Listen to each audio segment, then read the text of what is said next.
Hi, welcome to SCW Steve Chats Wrestling right here on youtube.com. Thank you for choosing this channel and choosing this particular video. Remember, you can subscribe to the channel right now, just at the little subscribe button just below. This is the week of wrestling. This is a first of what I hope to do every single week. Going to be talking about basically the best and worst of professional wrestling this week, all throughout the promotions that particularly I keep up to date with, which is mainly WWE, of course the NXT brand as well, Lucha Underground and TNA. Of course, there will be certain circumstances if I keep an eye out for maybe New Japan matches of any sorts like that, then maybe they may become a part of this as well in the future. But at the moment, I'm going to look at what I think was perhaps the best match of the week, the superstar that perhaps stood out the most, the show of the week, and moments that are worth noting. I'll look at perhaps a couple of the negatives as well, and what we can look forward to next week. So first off, start off superstar of the week for me this week. There's only really one. Looking at WWE, it has to be Dean Ambrose, because he's the World Heavyweight Champion, and he is clearly over as a champion. And though he hasn't wrestled, he has seemed like a legitimate champion and seems to have raised his profile much higher up the card through the Money in the Bank, of course, although that being a part of last week, cashing that in, becoming the champion, and on Raw this week, seeming like the real deal. It just shows a brighter spark than what we've seen in recent memory of Dean Ambrose. So it's good to see that he finally feels like he's at the top of the card, and hopefully this will remain for a long time going forward. But it did seem like a very positive week for one Mr. Dean Ambrose. Going for the match of the week now, I'm going to go with a SmackDown match this week, and Seth Rollins versus Sami Zayn was the main event of SmackDown this week. And if there's one match that you need to watch across all four those particular or 5 shows I mentioned, Raw, SmackDown, NXT, TNA and Lucha Underground, this is the match you need to watch. Sami Zayn versus Seth Rollins, the main event of SmackDown, very highly recommended.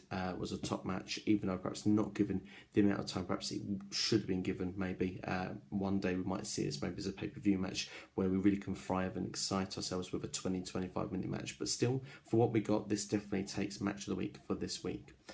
We'll go with the show of the week next, and really, I look at the shows this week, and I wasn't overly excited with a lot of them. TNA really kind of disappointed me a little bit this week. Lucha Underground as well. Lucha Underground, for me personally, is almost the most consistent show on a weekly basis, but this week, it just felt a little bit flat.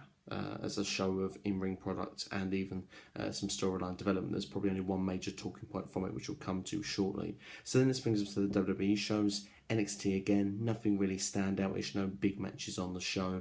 SmackDown was okay this week, but for me, I'm going to give the accolade to Monday Night Raw, because Raw, we were given some big matches with Sami Zayn, Kevin Owens. We had Seth Rollins versus Roman Reigns, a repeat from Money in the Bank main event. Despite the fact we didn't necessarily get the results, there was some good building going forward, and I thought Raw overall this week was a fairly decent show. So that is going to get my show of the week. Other moments worth noting, for me personally, I will go for Lucha Underground here at one point, is that we are going to get to see Rey Mysterio versus Prince Puma in a match at Ultimo Libre 2, which I believe is only a couple of short weeks away.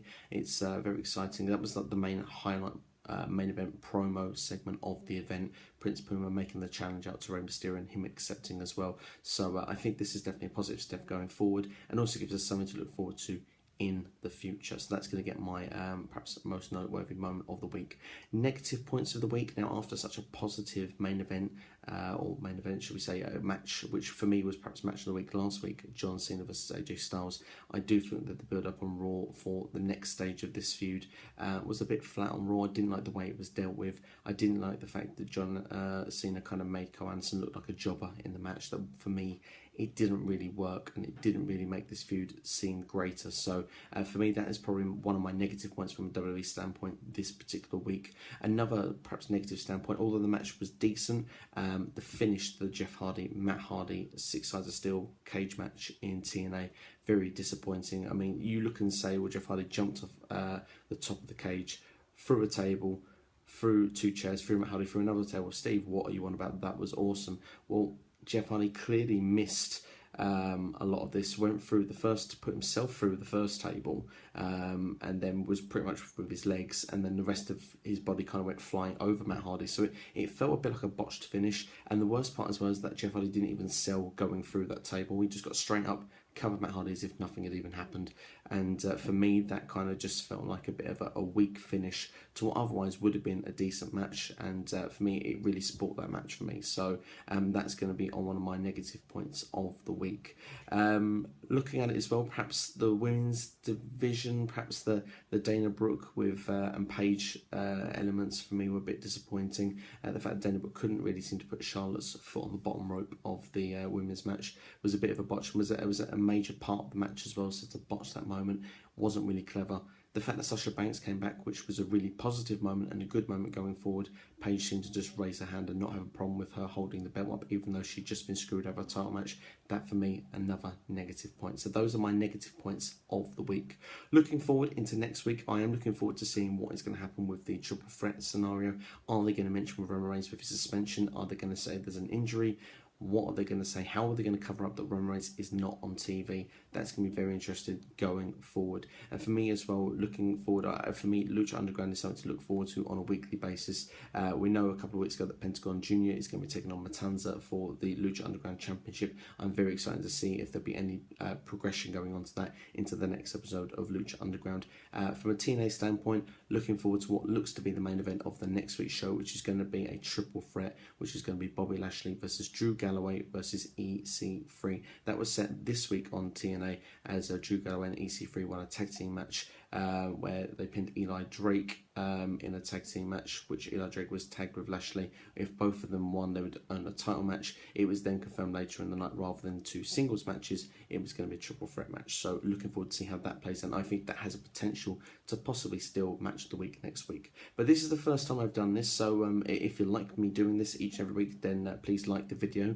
Please let me know in the comments if you like the idea. If you have different opinions of what you think should have been match of the week or show of the week, or have your input, then please put more comments in the comment section. Feel free to share the video all over the internet as well. Remember to subscribe to the channel right now.